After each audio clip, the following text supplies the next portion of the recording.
Hello everyone! Nandito po tayo ngayon sa bahay nila Rogelio Montero ng Barangay Pesa, Bongabo, Nueva Ecija. Kuya, kumusta ka na? Medyo mabuti na. Medyo hirap ka ngayon magsalita, no? Kasi, Hindi ko naman. bali, paano po ba yung nangyari? Napansin ko na lang yan. May maliit na bukol na ano ko, lumaki ng lumaki. Hindi nahayaan ko lang. Hanggang sa lumaki ng bayabas. Gano'n. Pumutok. Ay, pumutok sa loob o dito sa labas? Parang tagihawat lang. Doon sa ilalim ng dito. Ay, parang kulani. Dinala ko dyan sa hospital yan, dyan sa PJJ.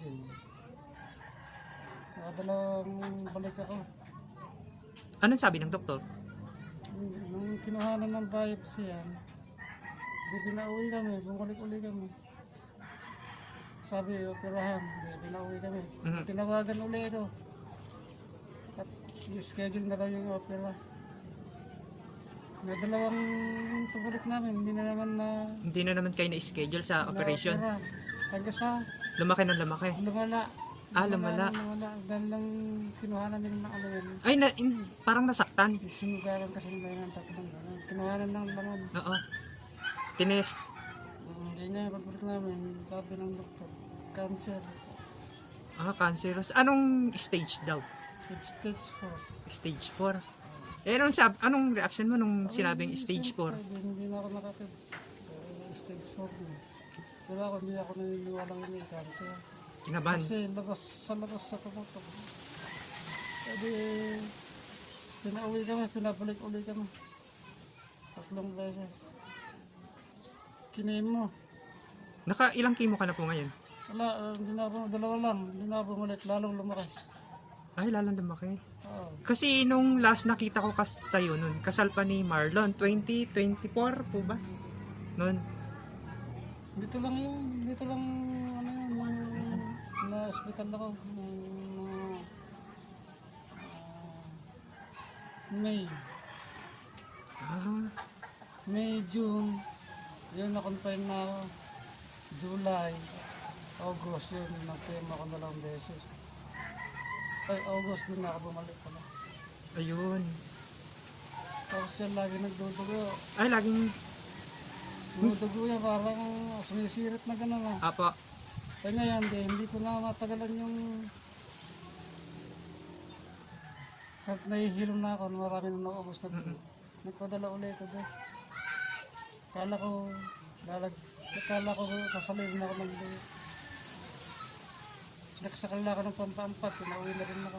Kaya sabi nila, ayaw ko nakakapunta rin mamatay kakakulalo doon. ay puro ganun lang kuya yung nagiging process sa inyo pag nagpupunta kayo ng PJG. Oo, ganun na. Yung kung tinatawagan ako, hindi na, ayaw ko nakakabaya ka lang sa dami ng pasyente. Sa dami ng oo nga po.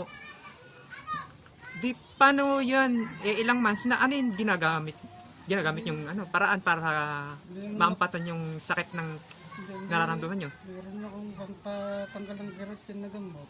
Tapos meron akong mga binili ng mga kapatid kong herbal. Sabi nga po, effective naman yung herbal. Hindi naman masama kumamit ang herbal. Yung salveo.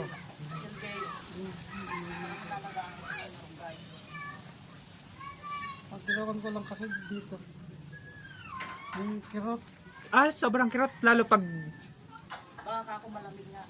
ganitong malamig.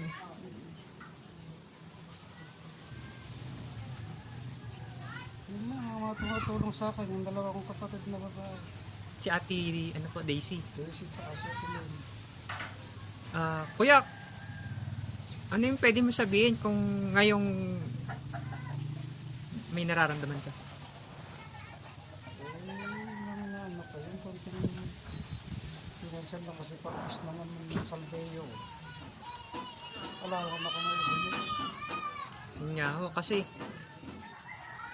medyo kapos din kayo sa pamumuhay, lalo bali ngayon ang kuya nagtatrabaho yung dalawa yung anak na binata. Ano lang sila. Isang silang tatrabaho yung isa. Kasi may siguras tayo. Yun nga, ho, pa extra lang din. Ako rin, pag bukas, pag wala Kaya, pa yung ito, madalang din ako sa tala akong bantay. Kasi Nga. minsan nahihilo ako. Kuya, hindi ka pwede na wala kang bantay.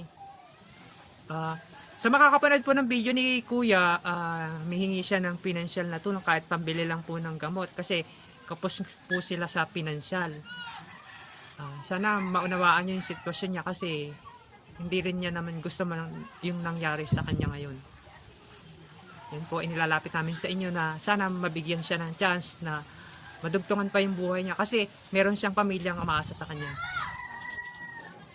Yun lamang po at maraming salamat.